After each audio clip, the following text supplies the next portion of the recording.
The board meeting erupted when David, my supposed ally, projected my confidential budget onto the screen, marking every line item with a red denied. My face burned, the sudden chill of the room a physical assault. He leaned back, a smirk playing on his lips. Some men just aren't cut out for leadership, Frank. My career, my reputation, shattered publicly. February had settled in, a cold gray blanket over the town. The sun seemed to have forgotten us, leaving behind a sky the color of old ash. On the small apartment balcony, hunched against the wind, I lit a cigarette. The smoke felt foreign, harsh on my throat, yet oddly comforting. I hadn't touched one in years, not since the lean times when every dollar counted, when the notion of an extra 20 a week for a pack seemed like pure indulgence. Now, money wasn't much of a problem, not in the same way it used to be. It was just a different set of problems. Valentine's Day arrived on Thursday with a fury. The morning started with light flurries, a dusting that promised beauty, but by noon the flakes were fat and relentless, piling up faster than the city plows could hope to manage. Our Midwestern town ground to a halt. Schools closed early, businesses followed, and the roads turned treacherous. Our planned dinner out, the one Sarah had looked forward to, became impossible. Instead, we had frozen pizza. Lily, at 6, carefully arranged her pepperoni slices into a smiling face on her plate. Owen, 4, tried to do the same but ended up with a pile of cheese and sausage that looked more like a small mountain range. The news droned on about blizzard warnings, but in their rooms the kids danced to the pop music Lily liked, their happy shouts muffled by the thick snow outside. The house was alive with their energy, a contrast to the quiet hum of the refrigerator and the gentle hiss of falling snow against the windows. "I'm sorry about dinner," I told Sarah, watching her clear the plates. She had tied her hair back with a simple elastic, a few strands escaping to frame her face. She smiled, a small, genuine gesture. "Don't be silly, Frank. You tried. Besides, this was nice. We're all together. That's what matters." She ran a hand over the fabric of her blouse, something she'd made herself, like most of her clothes. She always had a knack for it, making something out of nothing, or out of very little. On her left hand, the small diamond on her engagement ring caught the dim light from the kitchen. It had been almost 10 years since I'd put it there, a long time to keep a promise. We sat on the couch, the kids finally asleep, the house quiet save for the wind. The television showed endless reports of snowdrifts and canceled flights. We didn't talk much. We just sat, shoulder to shoulder, listening to the silence of the snow. "Happy Valentine's Day, my favorite wife," I murmured, pressing a kiss into her hair. She leaned her head against my shoulder, a sigh escaping her. The snow continued through Friday, giving us an unexpected 3-day weekend. The kids were beside themselves with joy, the concept of both parents being home for so long a rare luxury.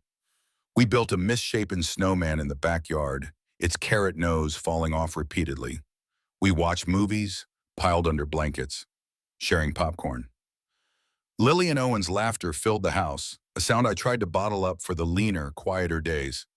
Sarah had bought a new dress, a soft blue one, for our dinner out. When I asked to see it, she shook her head, a playful glint in her eyes. "Taking me outside means going out, not in," she said, folding it carefully back into tissue paper. Sunday evening, the heavy machinery began to move. The distant rumble of snowplows on the main roads broke the spell. Soon the streets outside our complex were cleared, revealing the black asphalt beneath the pristine white. The real world, with its obligations and routines, was slowly pushing back against the winter wonderland. We packed school lunches, laid out clothes for the week, and tried to savor the last few hours of reprieve. "This was the best weekend ever," Lily announced, hugging my leg before bed. Owen echoed her, his small arms wrapping around Sarah's waist. Their pure, uncomplicated happiness was a balm. Later in our bedroom, the quiet returned. Sarah and I lay close, the last traces of the weekend's magic settling around us. We were two separate people, yet in those moments, we felt merged into one being, understanding without words, simply existing together. It was a rare, deep peace. Then the phone rang. Sarah reached for it, her movements slow, reluctant. It was Bev, her voice a little too bright, a little too loud, even through the receiver. "Just thinking," Bev said, her voice carrying across the quiet room. With Leap Day coming up, we should all get together. You know, our little circle. Bev's voice crackled through the phone, bright and insistent. Sarah hung up, a smile on her face. She wants us to go out. All of us, for Leap Day. Leap Day? I asked, turning from the window. The snow was still piled high against the building, glistening faintly in the streetlights. What does that even mean? A proper night out, Sarah explained, her eyes alight with the idea. A fancy dinner, then club dancing, and Bev even suggested we all get rooms at the Madison downtown. No driving home. She gestured with her hands, tracing the outline of her excitement in the air. I thought about it, or at least I made a show of thinking. Won't we have to drive down there anyway? With the snow and everything, it's a long way. My mind always went to the practicalities, the logistics of things. It was just how I was built. Oh, it's all figured out, she said, waving away my concern. The hotel is right in the city center, and the club, the Den, is just a block away. We can walk. And Mrs. Gable is free that night. She said she'd be thrilled to watch Lily and Owen. She loves the kids. I nodded, pretending to weigh the pros and cons. The truth was, Bev's ideas, while sometimes a little elaborate, usually meant a good time. And Bev, Dale, Hank, and Ruth, they were our circle. We'd known them for years. We all saw things the same way. Marriage was a partnership, a thing you built, brick by careful brick, not something you took apart for a night's distraction. We shared values, quiet Midwestern ones. Fidelity was assumed. I remembered meeting Sarah at Wendy's in college, two kids trying to make sense of degree requirements and meager budgets. We'd always joked about it. Who knew a burger and fries could lead to a lifetime supply? It had been simple then, everything clearer. You know, Sarah said, her voice dropping a little, Mark killed himself on Valentine's Day, back in high school. My old boyfriend. It was a detail she didn't bring up often, a quiet, almost forgotten scar. The unexpected reminder hung in the air for a moment, then faded. The plans solidified over the next week. Phone calls, group texts, logistics confirmed. Frank and Sarah, Bev and Dale, Hank and Ruth. All six of us committing to a night away from routine, away from the kids, in a downtown hotel. A small, cold knot started to form low in my gut, a feeling I recognized but couldn't place. Like a bad meal working its way through the system. I dismissed it as nerves, as overthinking. I always overthought things. Leap Day arrived, a Thursday like any other, but with the promise of something different. We dropped the kids at Mrs. Gable's, their excited goodbyes echoing in the quiet suburban street. The drive downtown was smooth, the city lights reflecting off patches of remaining snow. Dinner at the Madison's restaurant was pleasant. The tablecloths were white, the silverware heavy. Everyone was in high spirits. Dale, Bev's husband, a man whose easy laugh always filled a room, kept telling stories. Hank and Ruth, solid as always, listened intently. Sarah looked beautiful in her new blue dress, the one she'd refused to show me before. She laughed easily, her eyes sparkling under the soft restaurant lighting. After dinner, we walked the block to the Den. The club was loud, a thumping bass vibrating through the floorboards. Colored lights strobed across the packed dance floor. After a few lukewarm beers, I noticed Dale. He was usually a boisterous, friendly type, but tonight his attention seemed fixed on Sarah. He was leaning in close, his hand lingering on her arm a little too long as he laughed at something she said. Sarah's head was thrown back, a sound escaping her that was louder than usual, more carefree. A familiar pang, something like jealousy, tightened in my chest. I tried to shrug it off. It was just friendly dancing, right? We were all friends, we trusted each other. Sarah always liked to dance. She always drew attention. Nothing wrong with a little attention. But the knot in my stomach tightened. The music pulsed. I lost sight of them for a few minutes, caught up in a conversation with Hank about work. When I turned back, my eyes scanning the moving bodies, I saw them. Sarah and Dale. They were near the back, by the corridor that led to the hotel lobby. 1 minute they were there, part of the jostling crowd. The next, a gap opened and they were gone, swallowed by the pulsing lights and the press of bodies. I excused myself, pushing through the crowd. My throat felt dry. I walked toward the corridor, past the coat check, past the restrooms. The corridor was empty. I checked both ways, my eyes darting. Nothing. Just the muffled thud of the music from the club behind me. A cold dread started to settle in my stomach. A familiar, unwelcome guest. I walked back to the main club floor, scanned the faces, but they weren't there. Bev was still dancing with Hank, oblivious. I tried her phone, but she didn't answer. My own phone felt heavy in my hand. I walked back to our hotel room, the keycard heavy and cold. The silence of the hotel room was a different kind of loud. The empty space beside me in the king-size bed felt like a canyon. I sat on the edge of the mattress, listening to the hum of the city outside, to the thumping bass from the club, faintly, distantly. Where was she? The hotel room remained quiet, the city sounds a muffled backdrop to my thoughts. Time stretched, slow and thick. I must have dozed because the click of the door startled me. Sarah slipped in, her movements a little too quick, a little too quiet. Her hair was a mess, some strands clinging to her flushed cheeks. The blue dress was rumpled.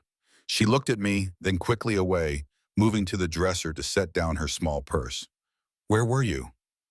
My voice was low, flat. It didn't sound like my own. She flinched, then turned, a practiced smile on her face. Just got some air. It was stuffy in there. Needed to clear my head. She avoided my gaze, picking at a loose thread on her dress. My eyes didn't leave her face. The smell of stale cigarette smoke clung to her, and something else.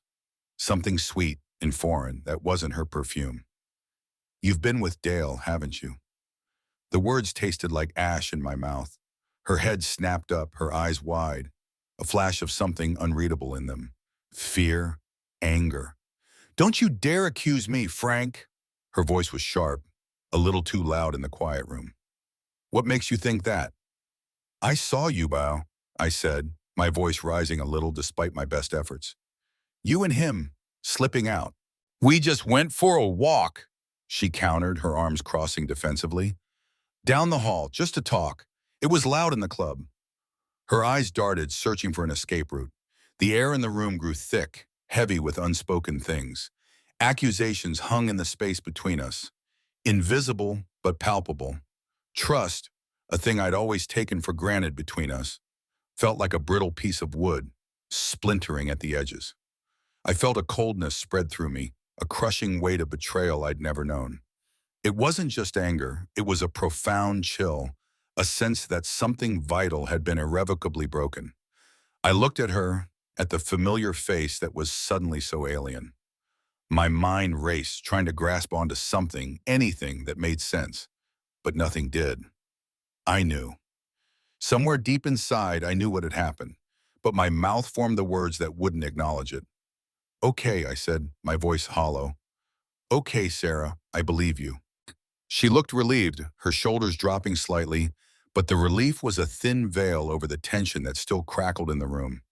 I pretended to believe her, swallowed the lie whole, but the seed of doubt, cold and sharp, had been firmly planted. It was already taking root. The next morning, breakfast was a performance. We gathered with Bev and Dale, Hank and Ruth, in the hotel dining room. Everyone was a little too cheerful, a little too loud. Small talk about the snow and the club filled the air. I watched Sarah. She was animated, laughing easily with Bev. But every now and then, her eyes would flick towards Dale. A subtle glance, a flicker of something that was almost imperceptible. But I saw it. I felt it. And Dale, across the table, would meet her gaze for a split second, a tiny smile playing on his lips, before turning back to Hank. My worst fears solidified. I noticed a change in Sarah, a guardedness she never had before. Her usual open face now held a subtle veil. Her laughter, though still present, felt a little less free, a little more manufactured. It was like she was playing the part Biden and I, her husband, was part of the audience. Back home, life attempted to return to normal. The kids went back to school. I went to work. Sarah managed the house and her part-time work from home. But an invisible wall stood between us. It wasn't a tangible thing, but it was there, a silent barrier that hummed with unspoken tension. Our conversations grew shorter, more practical. The easy intimacy we once shared felt distant, a memory from another life. I started watching her phone. It sat on the counter, a black rectangle holding secrets.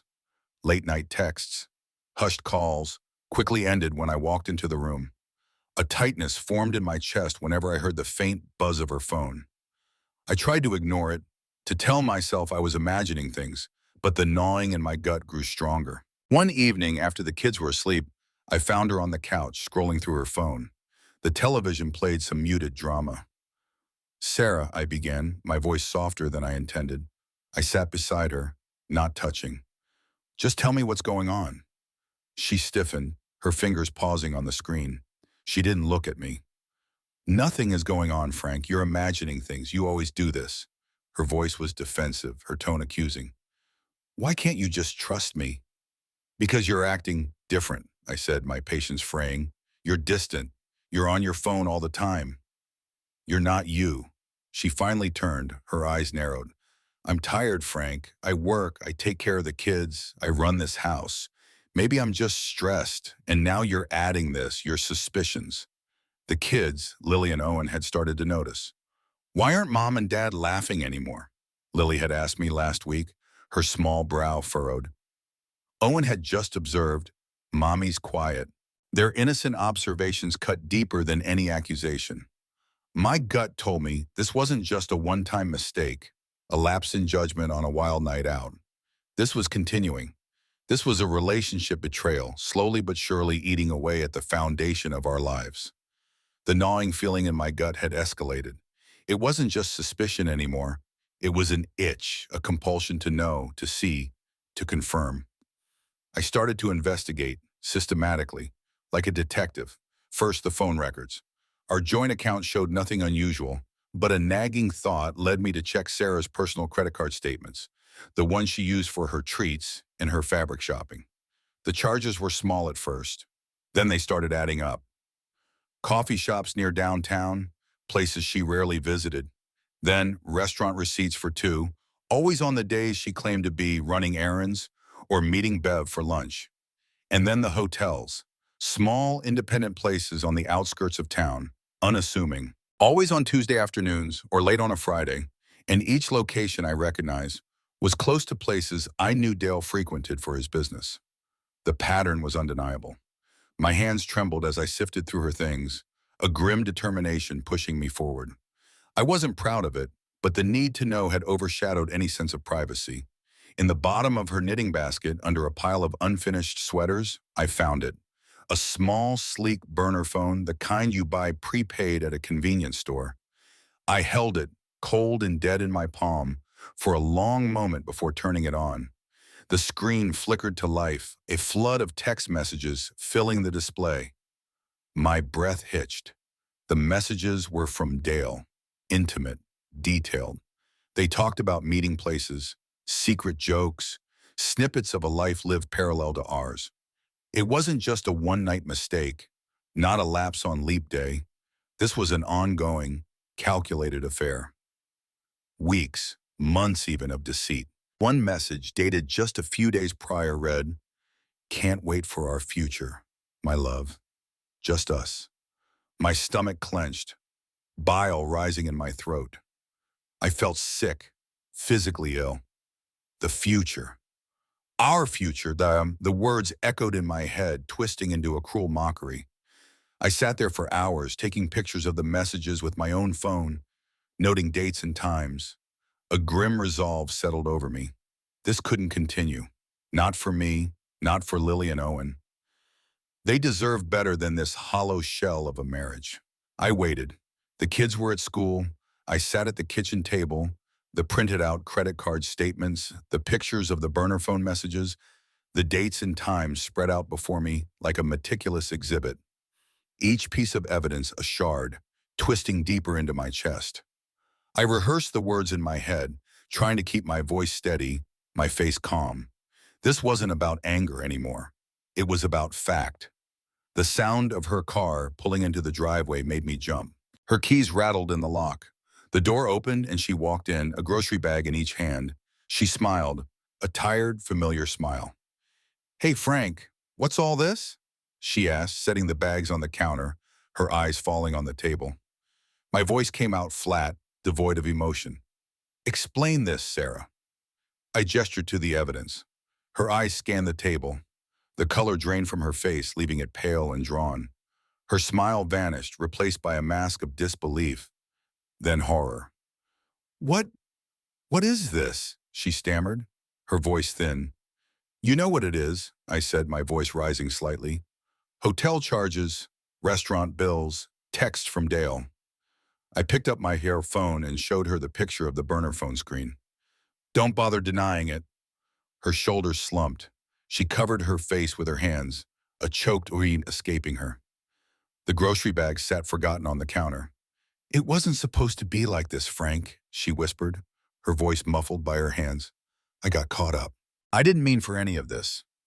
A bitter satisfaction, cold and fleeting, passed through me. I was right, but it was immediately overshadowed by a profound, gut-wrenching sadness. This was my wife, the mother of my children, unraveling before me. Tell me everything, I demanded, my voice harder now. How long? What is he to you? She dropped her hands, tears streaming down her face. Her eyes were red, swollen. I love him, Frank, I do. I felt invisible here, like you didn't see me anymore. Her words were a physical blow. Invisible, I repeated, incredulous. We built a life, Sarah. We had children. We built a home. I know, she sobbed, but he made me feel alive again. Special. I pushed back from the table, the scrape of the chair a harsh sound in the quiet kitchen. The air felt thin, difficult to breathe. The words came out heavy and final. I want a divorce. The silence that followed was absolute, broken only by the sound of her quiet hum.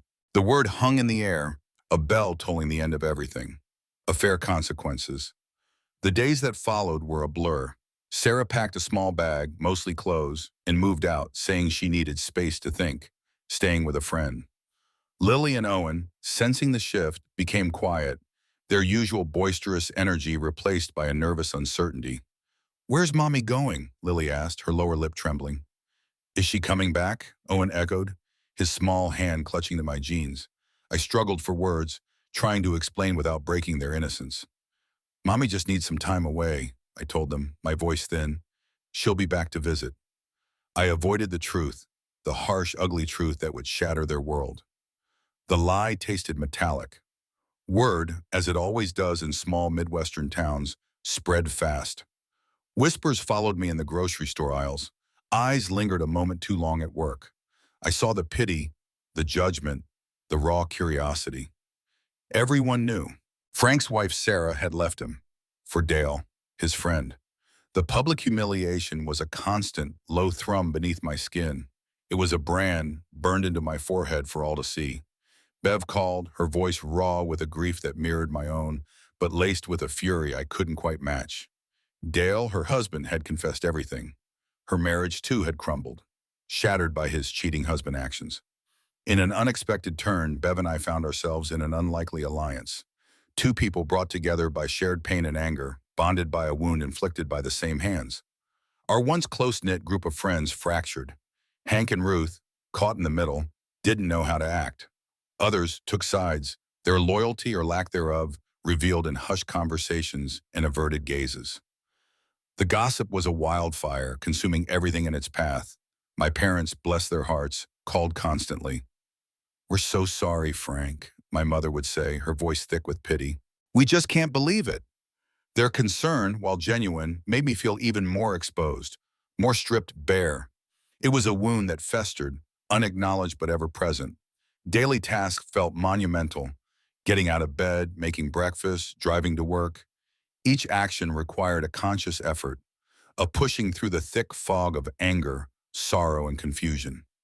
My mind replayed scenes, conversations, every loving glance or touch, now tainted by the knowledge of betrayal. Sarah tried to reach out. Texts, calls, tearful voicemails. Frank, please, she'd plead. It was a mistake. I'm so sorry. I miss you. I miss the kids. I ignored them all.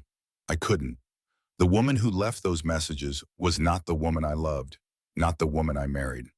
The two versions of her refused to merge in my mind. To cope with the profound emotional fallout, I started seeing a therapist in a town 30 miles away, far enough that I wouldn't run into anyone I knew. Dr. Albright was a quiet woman, her office smelling of old books and calming tea. She listened mostly, letting me talk through the tangled mess of my feelings. It helped a little. It was a space where I didn't have to pretend. Lily and Owen, though I tried to shield them, were noticeably affected. Lily grew withdrawn, spending more time in her room. Owen started clinging to me, asking for mommy at odd times. Their bright, easy smiles became rarer, replaced by a subdued quietness that broke my heart. Looking at their small, trusting faces, I knew I had to be strong. For them. Despite the ache in my own chest, despite the constant replay of betrayal, I had to keep going. Their lives couldn't be swallowed by my pain. I started making lists, focusing on routines, on being present. The first step was difficult, a physical weight on my shoulders. I found a lawyer, a man with tired eyes and a no-nonsense demeanor. We sat in his office, the air thick with the scent of legal paper and old coffee. He explained the process, the paperwork, the inevitable arguments. The arduous process of divorce proceedings had begun. Life's costly choices unfold, leading down paths we never anticipated. Stick around to the end to see how these choices reshape everything. The lawyer, Mr. Henderson, sat across from me, his office window overlooking a gray, late winter street. He spoke in measured tones about the complexities of divorce, the division of assets, and most importantly, child custody.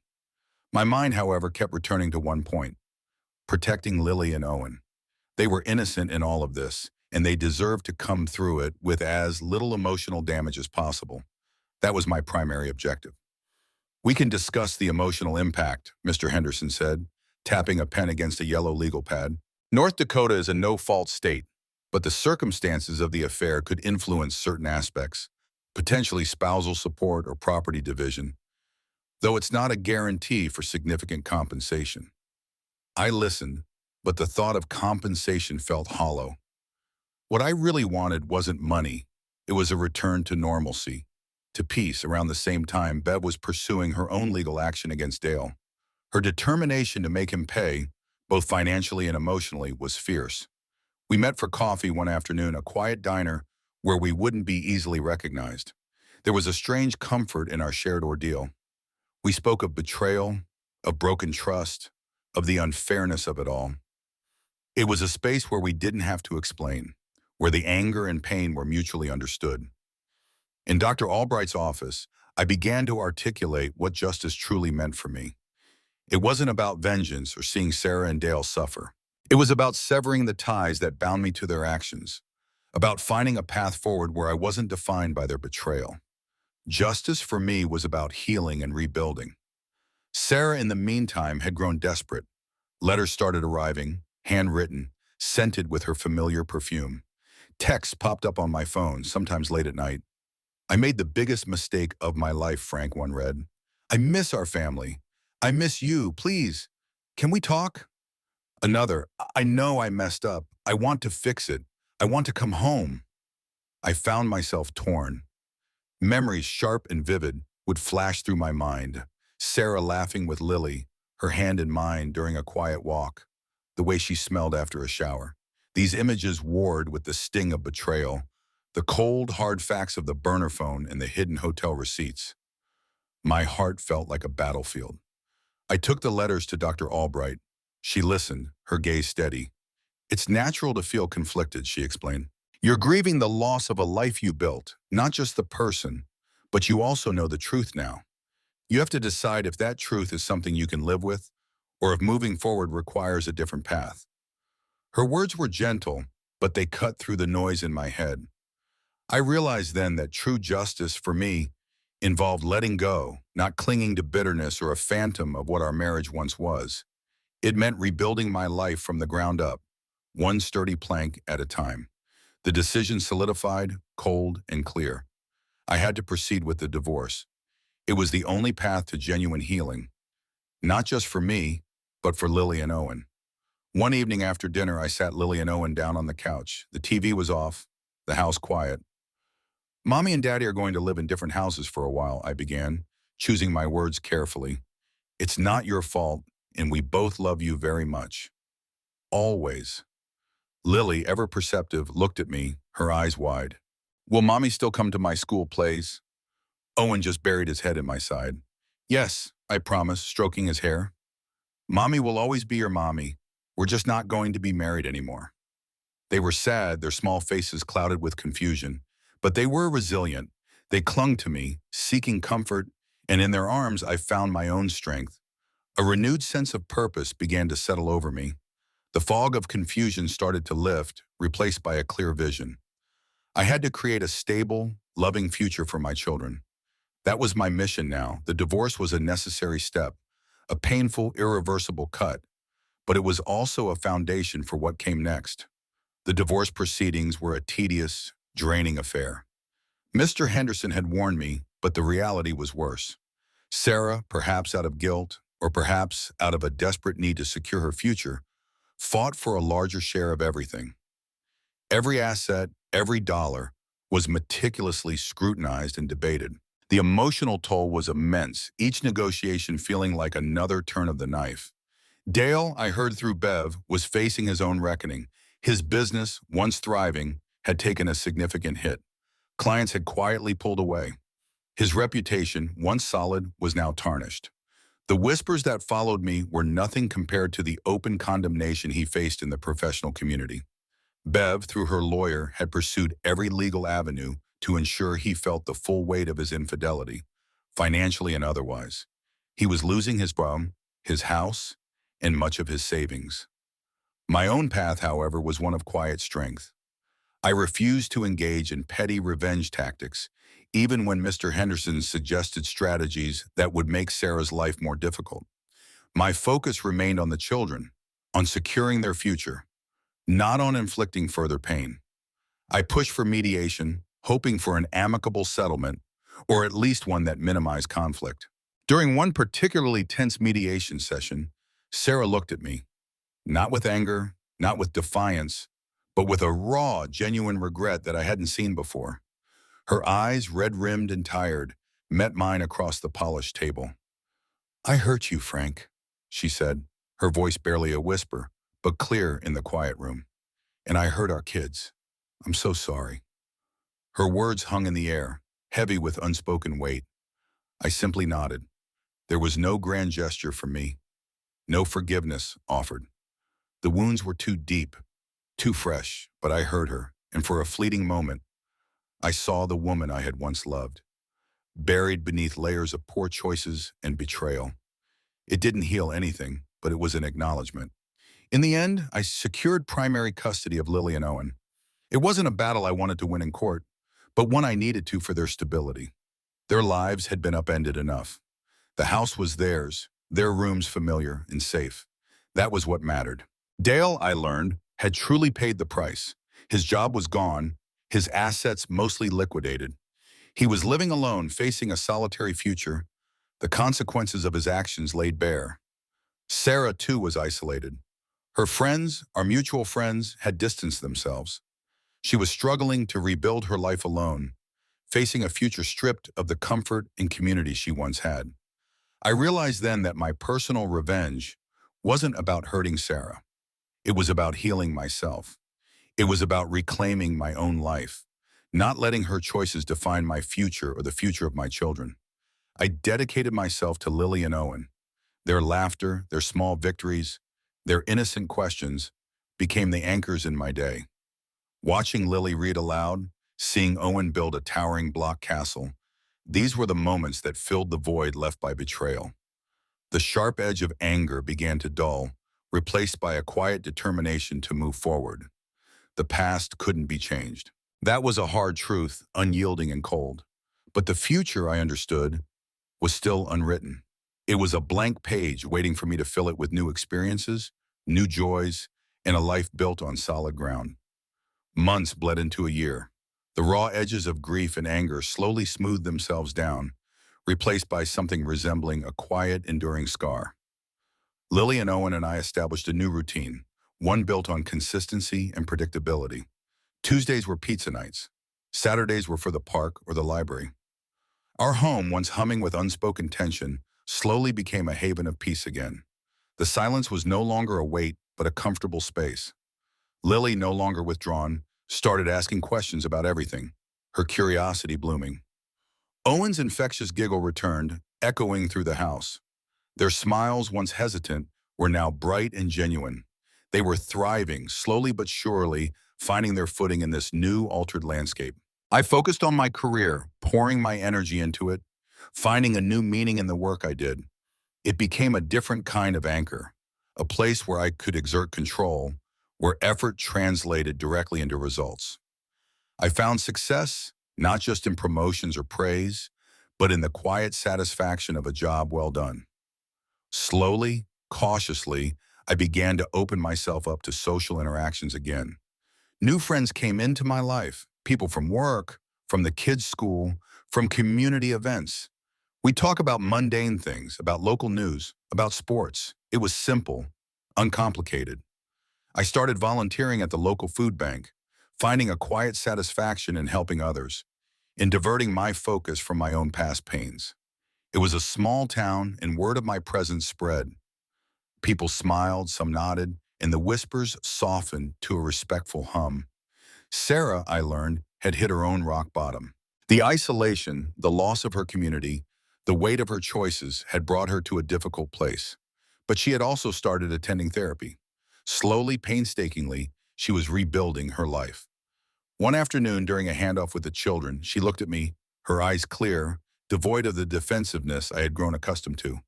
"I want to apologize, Frank," she said, her voice soft but steady. "Not for you to take me back. I know that's not possible, but for what I did. I hurt you. I hurt our kids. I want to be a better mother for Lily and Owen. I want to earn their trust back." I watched her, truly watched her for a long moment. There was genuine remorse in her eyes, a humility that hadn't been there before. It wasn't an attempt at manipulation. It was an honest admission. I acknowledged her words with a simple nod. My deep wounds hadn't vanished, and forgiveness wasn't something I could simply bestow, but I saw her effort. We began to co-parent more amicably. The tension in our exchanges lessened. I saw her slowly, bit by bit, earning back the children's trust. She was consistent, present, and genuinely remorseful. Lily and Owen, resilient as children often are, began to respond to her renewed efforts. I reflected on the complexity of human nature, how people could make profound mistakes, inflict deep pain, and yet still seek a path toward atonement, toward moral consequences and growth. It wasn't about excusing her actions, but about understanding the journey, about acknowledging the possibility of change. My own journey had been arduous, filled with pain and confusion, but it had also brought a strange, unexpected growth. I had learned to rely on myself, to find strength where I thought there was none. I accepted that the past was a part of me, a shaping force, but it no longer defined me. It was a chapter, not the whole story. A quiet contentment settled in my heart, a sense of peace that wasn't there before. It wasn't the boisterous joy of earlier years, but a deeper, more settled understanding of life's unpredictable currents. It was a new beginning, stripped of illusions, built on solid ground. 2 years had passed since that leap day. The raw pain had receded, replaced by a quiet strength. Life had found a new rhythm, steady and sure. Frank, Lily, and Owen had forged a bond deeper than before. They were a small family unit, stronger in its new form. The house felt like a home again, filled with laughter that was truly innocent. Sarah, too, had changed.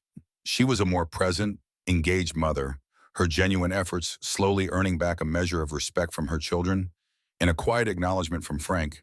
Occasionally, he'd see Bev, who had also rebuilt her life. A silent understanding passed between them, a shared history of pain and resilience. Dale was just a distant whisper now, a cautionary tale. He had moved away, erased from the town's daily narrative. One evening, out with friends, Frank found himself talking to a kind, genuine woman. They shared easy laughter and a flicker of something new, a possibility he hadn't allowed himself to consider, sparked within him. He still sipped his coffee on the balcony sometimes, but the cigarette was gone. He looked at his children, their happy faces a testament to resilience and love. He understood that sometimes paying the price wasn't just about pain, but about purification. The harsh February had taught him lessons in fidelity, betrayal, and the enduring strength of the human spirit. Life, like the seasons, always brought change and eventually new growth. The scars remained, but they were faded, symbols of battles fought and survived. Frank stepped forward, embracing the future with quiet courage, a Midwestern man who faced a storm and found his way back home.